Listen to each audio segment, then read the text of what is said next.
பரமவாண்டு எப்படி இருக்க போகிறது, வழிகாட்ட வேண்டும் என்ற நோக்கத்துடன் உங்களுக்கு கிரகங்கள் சஞ்சரிக்கின்ற நிலையை வைத்து இந்த ஆண்டு எப்படி இருக்கும், எந்த மாதம் எப்படி இருக்கும், எந்த காலம் எப்படி இருக்கும், இந்த கிரகங்கள் இங்கே சஞ்சரிக்கின்ற போது உங்களுக்கு எந்த விதமான பலன்களை வழங்குவார்கள் என்பதையெல்லாம் உங்களுக்கு வழங்குவதற்காக பிரபல ஜோதிட அறிஞர் நங்கநல்லூர் பங்குஞ்சநாதன் அவர்கள் இங்கே வந்திருக்காங்க. அவங்க உங்களுக்காக தான் வந்திருக்காங்க. உங்களோடு பேசணும். அவரோடு திருக்கோளூர் பரதன் ஆகிய நானும் இணைஞ்சிருக்கேன். இருவருடைய கலந்துரையாடல் என்பது உங்களுக்கு நிறைய ஐயத்தை போக்கிடும்.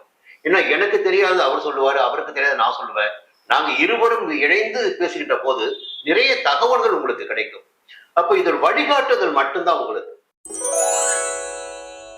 இந்த பராபவ ஆண்டில் மிதுன ராசி பிறந்தவர்களுக்கு எப்படி இருக்கும் பார்ப்பையா. என்னன்னா அந்த கர்மகாரகன் கர்மஸ்தானத்துல சஞ்சரிச்சிட்டு இருக்காரு. ஒரு பெரிய பயம் இருக்கலாம், கொஞ்சம் பயம் ஏற்படுத்தியிருக்கலாம். இந்த 9ஆம் இடத்தில் சனி பகவான் சஞ்சரித்த காலகட்டத்தில் மிகப்பெரிய யோகத்தை அடைந்த ஒரு ராசின்னு பார்த்தீங்கன்னா மிதுன ராசி. ஒரு சூட்சம் நான் சொல்லிடுவேன். என்னன்னா அவருடைய பார்வைகள் பலன் கொடுக்காது சொல்லுவாங்க. 3, 6, 11ஆம் இடங்களை அவர் பார்க்கின்ற போதும் பலன்களை வழங்குவார். அப்ப 9ஆம் இடத்தில் சஞ்சரித்த காலகட்டத்தில் இந்த 3 இடங்களையும் பார்த்தார். அப்போ கொண்டாட்டமோ கொண்டாட்டம், உயர்வோ உயர்வு, எல்லாவற்றிலும் செல்வாக்கு, அந்தஸ்து, கௌரவம் எல்லாம் வந்துச்சு. இந்த பராபவம் வந்து என்ன செய்ய போகுது உங்களுக்கு? கர்மகாரகன் பாத்தீங்கன்னா 10ஆம் இடத்துக்கு வந்துட்டாரு. எல்லாருமே என்ன சொல்லுவாங்கன்னா கர்மகாரகன் 10ஆம் இடத்துல இருக்கின்ற போது தொழில கை வைப்பாரு, இல்ல உத்தியோகத்துல கை வைப்பாரு. முதல் சனியை பற்றி தெளிவு இவர்களுக்கு கிடையாது. என்ன தெளிவு கிடையாதுன்னா சனி பகவான் நீதிமான், தவறு செய்பவர்களை மட்டும்தான் தண்டிப்பார். நல்லவர்களையும் யோகியமாக இருப்பவர்களையும் நேர்மையாக செயல்படுபவர்களையும் அவர் தண்டிக்க போவது கிடையவே கிடையாது. அப்ப 10ஆம் இடத்துல சனி பகவான் சஞ்சரிக்கின்ற போது யார் பயப்படணும்? தவறு செய்பவர்கள் பயப்படணும். வியாபாரத்தில், தொழிலில் வேறு விதமான கலப்படங்கள் செய்பவரோ, கணக்கு வழக்குகளில் கொஞ்சம் ஏமாற்றுபவர்களோ பயப்படணும். அவர்களுக்கு நெருக்கடி இருக்கும். ஆனா உங்களுடைய பார்வையில் என்னன்னா இந்த ஆண்டு பிறக்கின்ற போதே லாபஸ்தானத்துல தைரியக்காரகன், சகோதரக்காரகன், ரத்தக்காரகனான சூரியன் லாபஸ்தானத்துல உச்சமா சஞ்சரிக்கிறார். இப்ப பிறப்பே இந்த மிதுன ராசினருக்கு மிகப்பெரிய யோகத்தை கொடுக்குது.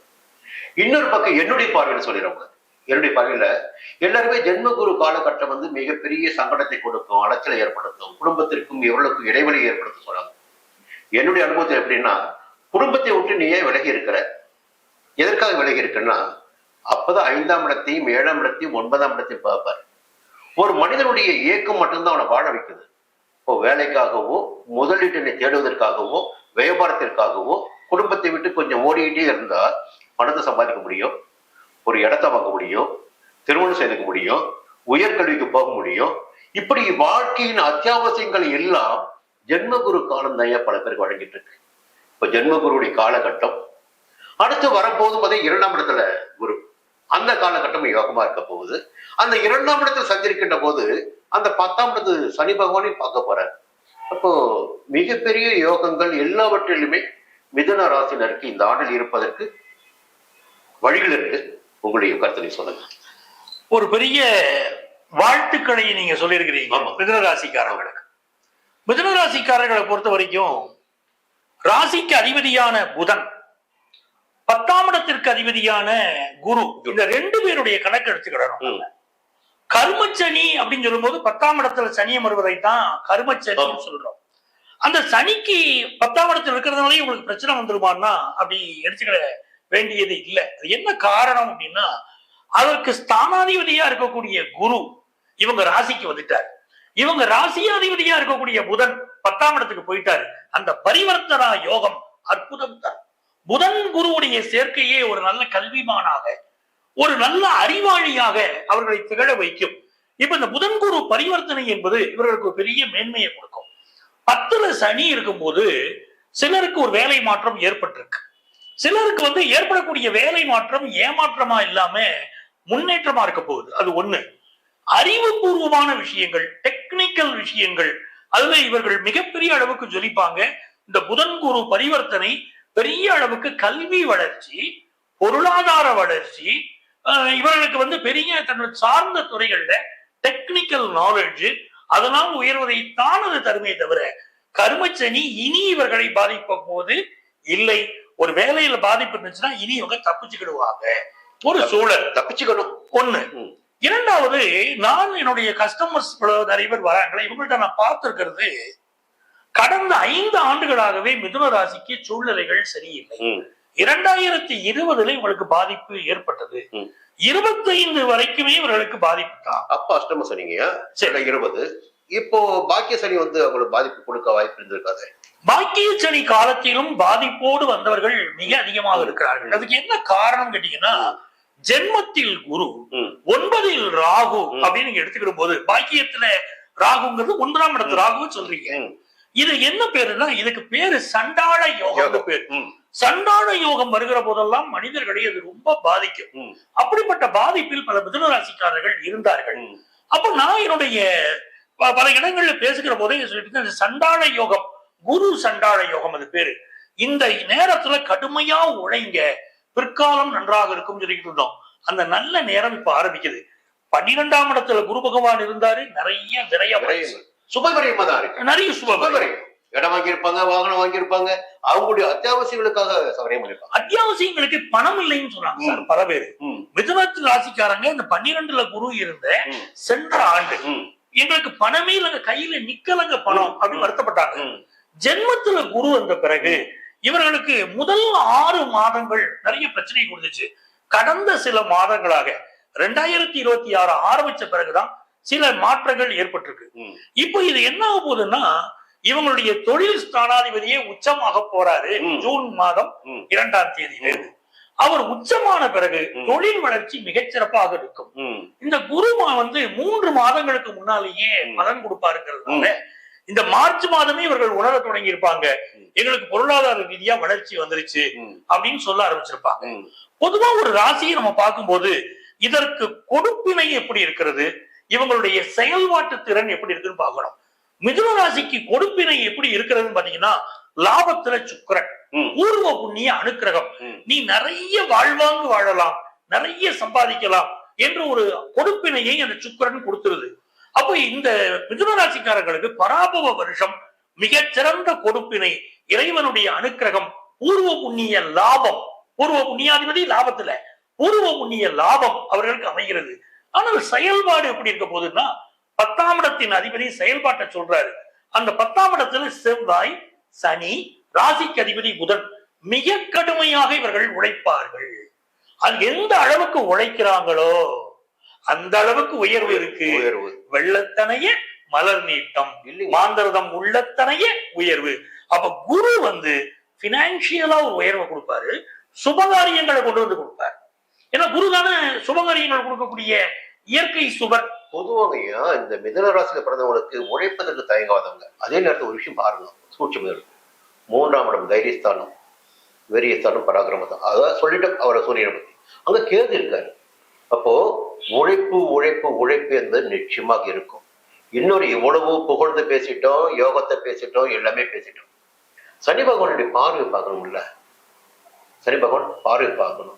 அடுத்து பாத்தீங்கன்னா நவம்பர் மாதம் 13ஆம் தேதிக்கு பிறகு இந்த ராகு கேது பயிற்சி வருது. அப்போ ராகு எங்க போவாரு? 8ஆம் இடம் அஷ்டமஸ்தானத்துக்கு, கேது 2ஆம் இடத்துக்கு வருவார். அப்போ அவர்களுக்கு அஷ்டமம் கிடையாது, வக்ரம் கிடையாது, கிடையாது. 2ஆம் இடத்தில் சஞ்சரிக்கின்ற கேது தன விவகாரங்களில் கொஞ்சம் தடைகளை ஏற்படுத்துவார். குடும்பத்திற்குள் கொஞ்சம் குழப்பத்தையும் நெருக்கடிகளையும் ஞானமற்றக்காரர்கள் இல்லைங்களா ஏற்படுத்த வாய்ப்பு உண்டு. இந்த நவம்பர் 13க்கு பிறகு இவர்கள் வந்து எல்லாவற்றிலும் அமைதியாக நிதானமாக குடும்பத்தினரை அனுசரித்து போவது. இன்னொரு விஷயம் ஒண்ணு இருக்கு, சனி பகவானின் பார்வை பார்த்தீங்கன்னா 7ஆம் இடத்துக்கு கிடைக்குது, 10ஆம் பார்வை 7ஆம் இடத்துக்கு கிடைக்குது. நீ யாரடி இணங்கி போகணும்னா உன் வாழ்க்கை துணையிடம் நீ இணங்கி போ. புதிய விஷயங்கள் ஏதாவது தப்பா பண்ணினா உன் வாழ்க்கையில சனி பகவான் விளையாடிடுவாரு. இப்போ உடல்நிலையிலும் கவனமாறு. 4ஆம் இடத்தை சனி பார்க்கிறாரு, உன்னுடைய 12ஆம் இடத்தை சனி பார்க்கிறார். விரயத்தையும் ஏற்படுத்த வாய்ப்பு உண்டு. தவறுகள் செய்பவர்களுக்கு இது தண்டனைக்குரிய காலமாகவும் இருக்கும்.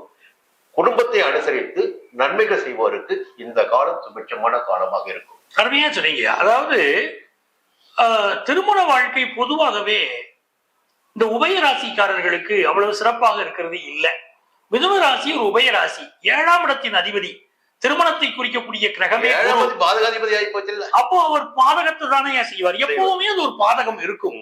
ஆனால் மிதுன ராசிக்காரங்களை பொறுத்த வரைக்கும் கேட்டீங்கன்னா ஒரு நல்ல அறிவாளிகள் ஹார்ட் ஒர்க் பண்ண, நீங்க வேலையை பத்தி உழைப்பு பத்தி ஹார்ட் ஒர்க் பண்ணுவாங்களா, ஹார்ட் ஒர்க் பண்ணுவாங்களா, ஸ்மார்ட் ஒர்க் பண்ணுவாங்களா? ஐயா இவங்க ஸ்மார்ட் ஒர்க் தான் பண்ணுவாங்க, அதனால மிக ஜெயிச்சுட்டு வருவாங்க.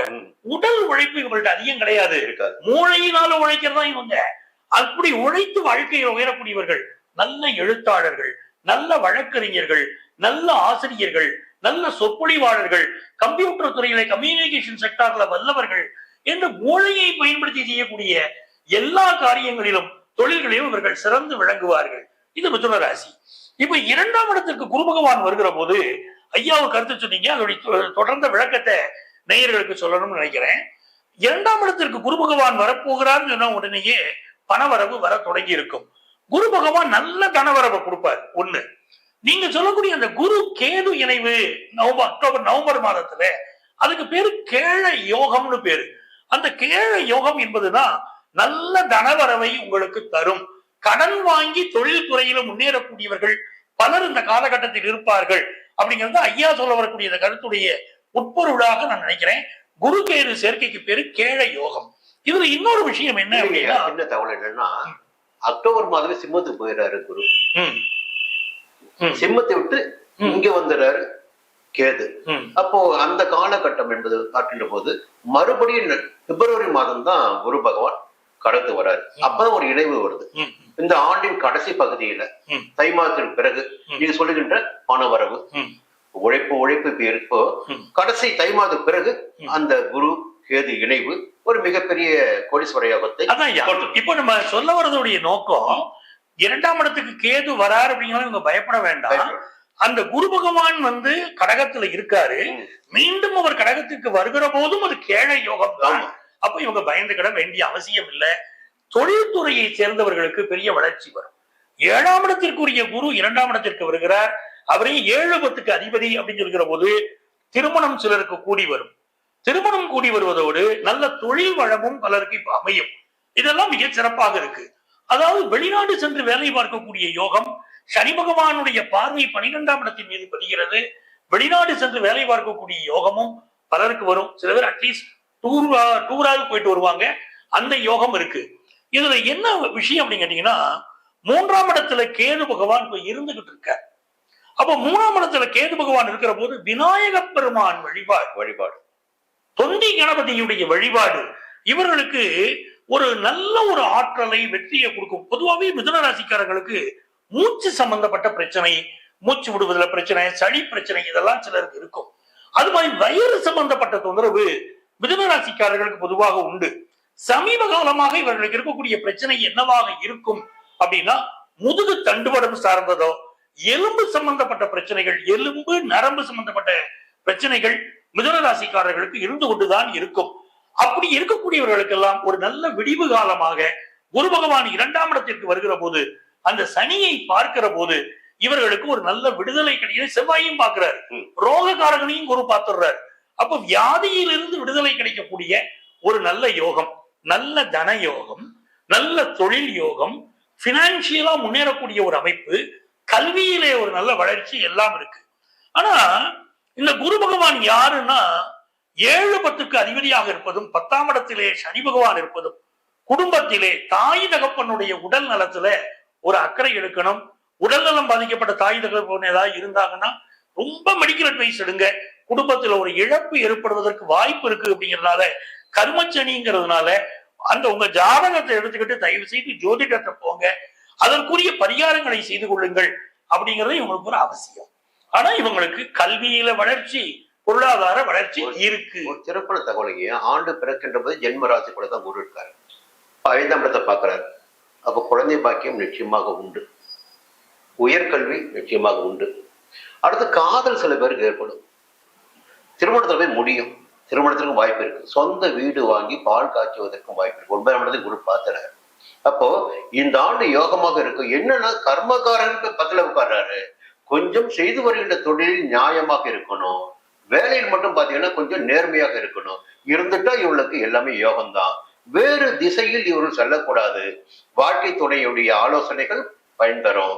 வேறு பார்வைகள்லாம் புரிஞ்சுட்டு இருக்கணும். வேறு பார்வைகள், வேறு ஆசைகள் வந்துச்சுனாவே இவளுக்கு அங்க சனி பகவான் அடி கொடுப்பாரு. எச்சரிக்கை இருந்துட்டா செய்யும். நல்லா இருப்பாங்க. அப்போ இவர்களுக்கு எந்த கடவுளை வழிபட்டால் இவர்களுக்கு நல்லது நடக்கும் அப்படின்னு நம்ம பார்த்தோம்னா, இந்த புதன் பகவான் வந்து மீனத்தில் அமர்ந்திருப்பதனால மதுரை மீனாட்சி வழிபாடு, மதுரை மீனாட்சி வழிபாடு செய்வதும் சொக்கநாதரை வழிபடுவதும் புதன்கிழமைகளில் சென்று வழிபட்டால் ஒரு பெரிய வளர்ச்சியை மிதுன ராசிக்காரங்க பெறுவாங்க.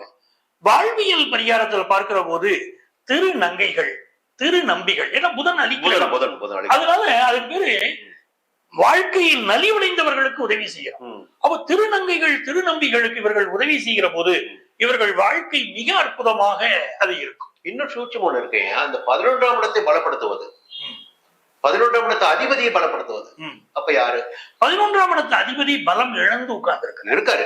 செவ்வாயோடு இப்ப செவ்வாய் பிறக்கின்ற போது தொடர்ந்து பாத்தீங்கன்னா அந்த 11ஆம் இடத்தை பிடிச்சிட்டே போதில்லை இவங்க. ஆமா, திருச்செந்தூர் முருகனை போயிட்டு வந்தாவே போயிட்டு வரலாம். ஆனா செவ்வாய் சனி சேர்க்கையாக இருக்கு. இப்போ இந்த செவ்வாய் சுக்கிரனோடு சேர்க்கிற போது அந்த திருச்செந்தூர் முருகன் வழிபாடு பெரிய வெற்றியை தருது. ஆனால் செவ்வாய் சேர்க்கைங்கிறது சுப்பிரமணியனை, செவ்வாய் சனி சேர்க்கையே மணி என்ற பெயரை சுப்பிரமணியனை குறிக்கிறது என்பதனாலே நீங்க ரொம்ப அழகா சொல்லிட்டீங்க. திருச்செந்தூர் முருகன் வழிபாடு செய்வது இவர்களுக்கு மிகப்பெரிய வளர்ச்சியை கொண்டு வந்து கொடுக்கும்.